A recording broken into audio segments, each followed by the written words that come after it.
Alors, bah, ça fait très longtemps, effectivement, que je fais des stages pour les femmes. J'ai commencé, je crois, en 97. Mhm. Et en France, j'étais une des premières à proposer des stages féminins avec des femmes. Et je me souviens très bien que la première fois que j'en ai parlé à un groupe de femmes, il y en a une qui a dit « Comment? Que des femmes? Mais on va s'embêter oh là là C'est pas du tout ouverte. » Alors que moi, dans la culture d'où je venais, c'est-à-dire culture à la fois américaine et amérindienne, cette idée de se retrouver entre femmes et de faire des rituels de femmes était très courant. Donc, j'ai commencé cela. Et en fait, les femmes ont accouru.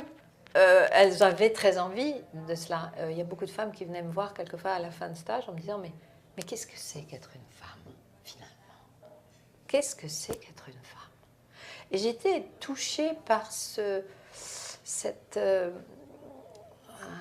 je dirais, surprise, étonnement ou désespérance même quelquefois de ne pas trop savoir quelles étaient dans leur être de femme.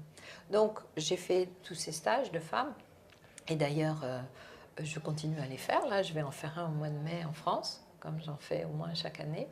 Et j'aimerais bien d'ailleurs venir en faire au Québec. Parce que c'est un modèle que j'ai appris de cette tradition amérindienne qui ne voit pas du tout la parité, le côté bon, la femme est là, elle a un petit peu de masculin, l'homme est là, il a un petit peu de féminin, et puis ils sont symétriques, ils se retrouvent. Non, non, non, c'est une toute autre vision des choses où le pouvoir de la femme vient de la reconnaissance et de l'approfondissement de qui elle est vraiment en tant que femme et non pas d'aller chercher à l'extérieur et de faire comme l'homme. Et son vrai pouvoir vient de la totale acceptation, reconnaissance et prise en compte de ce qu'elle est en tant que femme. Et ça, c'est très différent de ce qu'on entend habituellement, où on se dit, ah ben non, il y a un petit peu de masculin, donc elle va faire comme l'homme. Et puis dans notre système patriarcal actuel, on est encore dedans, hein, on est malheureusement avec ça, elle se dit que si elle ne fait pas comme le système masculin, elle n'y arrivera pas. Alors que je crois qu'on est au bord d'une extraordinaire euh, transformation en ce moment dans notre culture, où la femme va retrouver vraiment ce pouvoir en comprenant que c'est en s'écoutant elle et en sachant prendre cette sagesse et ce pouvoir intérieur qu'elle va pouvoir aider à transformer le monde. Et en étant elle-même. Donc, absolument. La question, cette femme qui est venue te voir pour demander, recevoir une réponse, mais qu'est-ce qu'une femme? Oui. Tout commence par la question. Le fait absolument. qu'elle s'est posé la question, c'est absolument. que la définition qu'on donne dans notre société d'une femme n'est dans le fond pas satisfaisante parce qu'elle provient d'un monde patriarcal. Tout à fait. Alors là, les femmes se disent, bon, on n'est plus que ça. On ne se sent pas rempli, on ne sent pas un état de plénitude avec ce qu'on dit qu'une femme est. C'est plus que ça.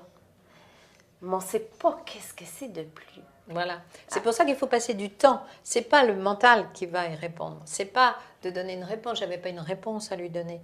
J'avais par contre à l'inviter à partager du temps avec, on est en général 30-40 femmes ensemble pendant 5 jours. De femmes, d'accord. Et 40 femmes ensemble pendant 5 jours, on n'en sort pas de la même manière qu'on est arrivé. Parce que d'abord, on se voit en tant que sœur et non plus en tant que rivale. Parce que c'est principe. Il n'y a pas d'homme, il n'y a pas de compétition. Voilà. On n'essaie pas ni de séduction, ni de compétition, ni de rejet, qu'on voit souvent autrement. Et là, elle se découvre en tant que sœur. Et en tant que sœur, il y a une ouverture qui se fait. Et il y a, bon, bien sûr, j'apporte des enseignements, des exercices, des pratiques. On n'est pas là juste pour se regarder. Non. Mais il y a une dynamique qui se passe qui était absolument extraordinaire. Et je sais que beaucoup en sont sortis en me disant que ça avait transformé leur vie et que c'était... voilà. Quel âge ont ces femmes? À quel âge la femme se pose la question, mais qu'est-ce qu'une femme? Qu'est-ce que le pouvoir féminin? Je pense que ça se passe à tous âges et j'ai eu des personnes, les plus jeunes. Je recommanderais tout de même pas de faire ces stages avant, je dirais, 20 ans. Parce qu'avant, c'est un passage dans lequel on est. Je pense que les femmes sont plus mûres à partir de 20 ans pour écouter ce qui se passe.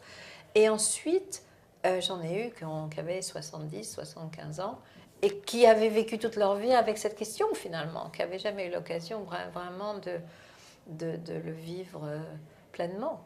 Et alors, je vais aller encore plus loin. Maintenant, ces femmes qui ont vécu beaucoup de choses, qui ont vu des transformations, enfin les 50 dernières années, ça a été des transformations par rapport au statut de la femme absolument extraordinaires, comme jamais il s'en est passé dans l'histoire. Et je vois des jeunes femmes de 20, 30 ans, j'étais à une conférence récemment où je voyais ces jeunes femmes, qui n'ont pas vécu tous les petites batailles ou les petits événements et les victoires progressives, et qui finalement qui se sont pas tellement intéressés à la question, mais qui se retrouvent toujours aussi démunis et en question. Ça m'a frappée. Et je vois par contre toutes ces femmes maintenant qui ont vécu, qui ont appris dans leur chair, dans leur corps, dans leur intellect, et je me dis qu'il y a maintenant à faire, comme autrefois se faisait, une sorte de mentorat. C'est-à-dire que celles qui ont appris et qui sont maintenant dans une situation de ce que j'appellerais de femmes de sagesse, c'est-à-dire qu'elles ont appris dans leur corps. La sagesse, ce n'est pas quelque chose qui s'acquiert dans un livre, ou ce n'est pas une question d'information, c'est une question de vécu, d'expérience, d'intégration. Donc c'est ça la sagesse pour moi. Et donc ces femmes de sagesse pourraient maintenant être des mentors pour les plus jeunes qui vont techniquement, pratiquement, politiquement, socialement, créer le monde de demain et qui vont pouvoir les aider en leur apportant ce soutien et peut-être des enseignements qui ne figurent nulle part, mais qui vont être très, très, très utiles pour elles. Totalement. Et ce sont les mères de demain aussi. Exactement. Hein? C'est les mères des enfants de demain et elles ont besoin d'une grand-mère, comme il y avait autrefois. Oui. Mais que ces grands-mères soient vraiment non seulement là pour nourrir le petit, mais pour aussi les enseigner, leur apprendre, les soutenir avec leur sagesse. Maintenant, je reviens à la question de départ. Oui. Qu'est-ce que Maude Séjournant a appris à travers ce cercle de femmes-là, ou ces cercles? Donc, juste toi personnellement, parce que c'est toujours une réponse très intime, qu'est-ce que toi, tu as découvert en tant que femme? Je viens absolument d'un espace où je luttais à la masculin. Ah bon? Ah oui. Quand j'ai travaillé dans des entreprises en France, etc., c'était la compétition. Et j'étais un peu garçon manqué. Et justement, je n'avais pas eu tout cet enseignement. Quand je l'ai découvert, effectivement, dans le cadre de mes rencontres, notamment au Nouveau-Mexique, avec différentes femmes ou grand-mères, j'en parle d'ailleurs dans mon livre, d'une chamane qui s'appelle Tuhupuvu, qui avait tout ce pouvoir. Et je me suis dit, mais c'est tellement important, tellement fort. Et c'est pour ça que j'ai commencé à faire des stages. On dit toujours, on fait des stages et des enseignements pour s'enseigner soi-même. Oui. Et pour apprendre, on apprend aux autres ce qu'on voudrait apprendre soi-même.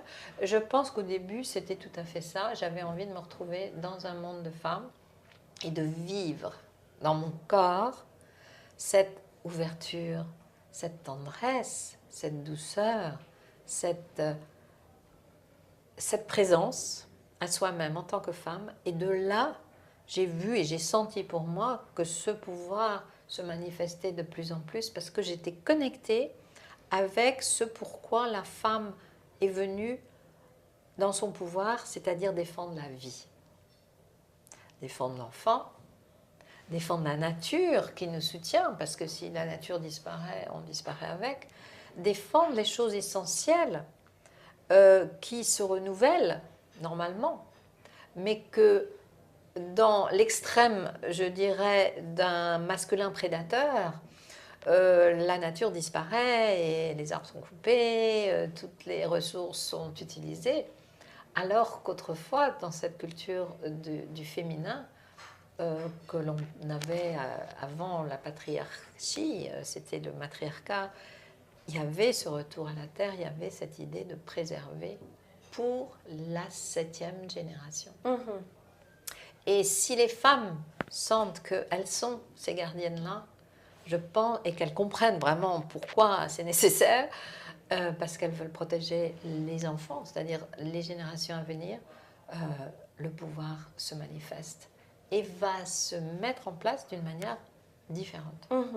Donc, société patriarcale, on va chercher son pouvoir, on avance dans la société plus d'un côté où il y a une énergie qui est compétitive, conflictuelle, alors que si j'ai bien compris, la femme, c'est une énergie qui est plus coopérative, communautaire, où on travaille à l'unisson avec le cœur pour aller chercher un résultat. Donc, une énergie qui est complètement différente, mais qui est vraiment l'inclusion naturelle. L'inclusion. L'inclusion. C'est ça. Et ça, c'est pour les membres de la communauté, c'est pour la nature aussi. Donc, pas lutter contre la nature, mais s'intégrer à la nature pour la préserver. Donc, cette énergie-là s'est déployée avec un succès aussi, sinon plus grand, parce qu'elle te nourrit. Tout à fait. Et je veux quand même dire quelque chose d'important, c'est que il ne faut pas croire que les hommes sont exclus de ce nouveau pouvoir du féminin. Ils ont en eux cette capacité à servir aussi le vivant et à mettre leur force, leur impulsion, leur même compétitivité quelquefois, mais à le mettre au service de cette vie qui est à préserver. Donc, je veux absolument pas créer démoniser l'énergie non, masculine. Absolument pas. On en a absolument besoin et ils doivent être maintenant en coopération, en relation. Et on voit d'ailleurs de plus en plus d'hommes maintenant qui manifestent ce pouvoir, qui se rendent bien compte que oui, ils sont là. Et comme m'a dit une chamane indienne, ce sont les femmes qui tissent la trame du rêve et les hommes sont là pour le servir et la mettre en place.